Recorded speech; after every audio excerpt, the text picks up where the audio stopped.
Louis débarque dans le bureau du chef de la PJ furieux. Il lui balance une liste de véhicules en demandant « Pourquoi tu me fais surveiller ?» Il y a un problème ? De mémoire, l'ordre a été le suivant. Personne ne lui colle au cul.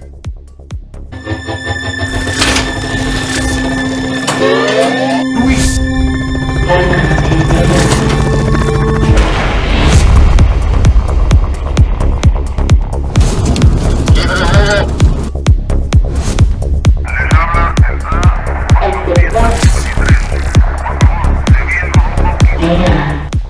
Demandé pourquoi il faisait l'objet d'une surveillance. Il a déposé la liste sur le bureau du patron et il est sorti. Sur l'ensemble des immatriculations qu'il a remises au grand patron, seule une ne correspondait pas à un véhicule de police. Tu vois le calibre du bonhomme. Une autre fois, on avait retrouvé dans une de ses planques une camionnette aménagée avec des petits orifices qui avaient servi à observer une bande. Un sous-marin. Alors tu vois, il faut vraiment faire velours. Lorsque la BMW revient vers la ville, notre officier comprend immédiatement que le détour qu'Avrel vient d'effectuer était une ruse pour repérer une éventuelle filature. J'avais vu juste. L'officier nous demande que l'on prenne de la distance, que l'on garde au moins un écran. De mémoire, l'ordre a été le suivant.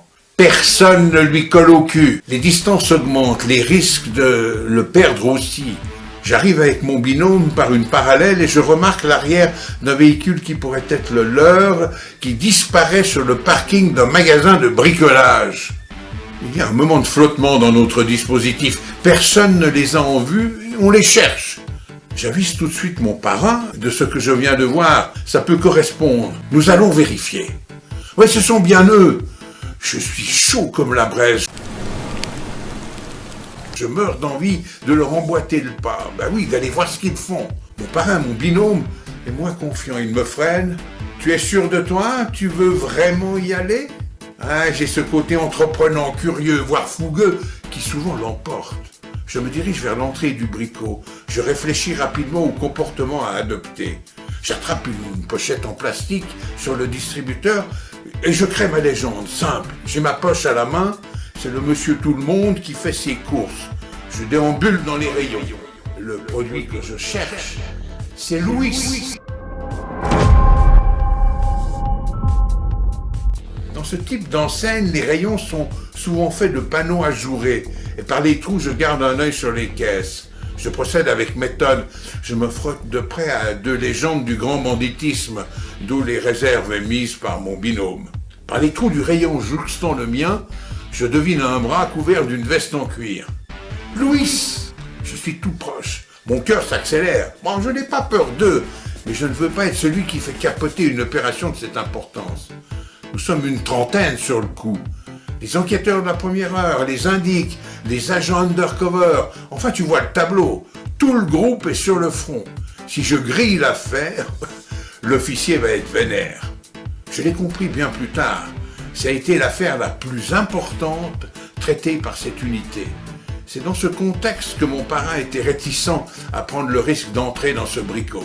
Depuis toujours, je sais que si je veux ramener de l'info, je dois aller la chercher, aller au feu, au charbon, c'est selon. Là, je suis plutôt à l'électricité, oui, je t'explique. Les articles devant lesquels je retrouve mes deux cibles sont dans le rayon électricité. Je reste en retrait, j'observe à travers une paroi ajourée. Comme l'a dit mon parrain, nous sommes au début de l'enquête. Une fois que les deux hommes se dirigent vers les caisses, je les suis du regard avec un pot de peinture à la main. Ouais, le client lambda. Ils déposent sur le tapis de caisse 2 bobines de fil électrique de couleur rouge et bleue. Ils payent et je les laisse partir. Je retourne dans le rayon et à ma grande surprise, je remarque mon parrain à proximité des caisses. Quand les deux truands sortent, j'ai toutes mes infos. Je laisse passer du temps avant de sortir à mon tour. Arrivé à ma voiture, la radio diffuse les premiers messages. Louis, c'est Avrel, on redémarrait. Je rejoins mon véhicule où on se retrouve avec mon parrain qui est en sueur. Il me dit qu'il pense avoir été remarqué. Bon, il s'en veut énormément. Il m'explique qu'il a voulu prendre une photo du tapis à la caisse pour voir les articles achetés.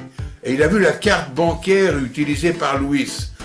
En sortant, ils se sont retournés. Qu'en déduire? Tu vas me dire qu'il est étonnant de payer avec une carte de banque pour un truand. On peut le tracer. Je te répondrai que les faits que j'évoque se déroulent à une autre époque, mais surtout que Louis a l'habitude de se servir de sa carte de banque comme d'un alibi.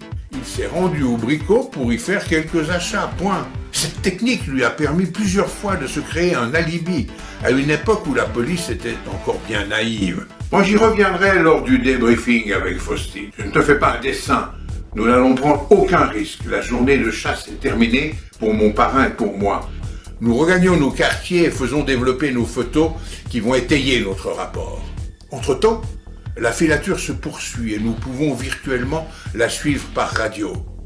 Les deux hommes se déplacent en direction du garage d'Avrel. Vers 18h, les deux compères sont toujours dans le garage, alors que les portes sont fermées.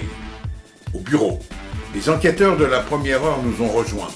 Les photos du jour sont développées et nous analysons ensemble les résultats. Stupéfaction.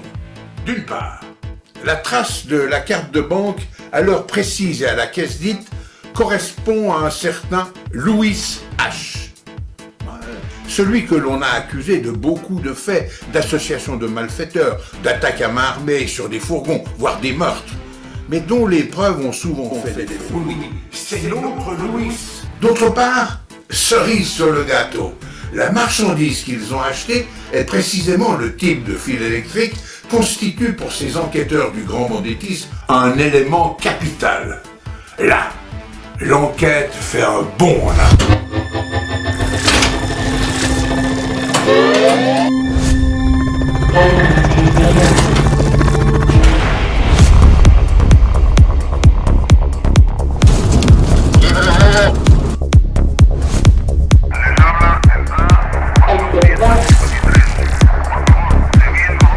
Yeah.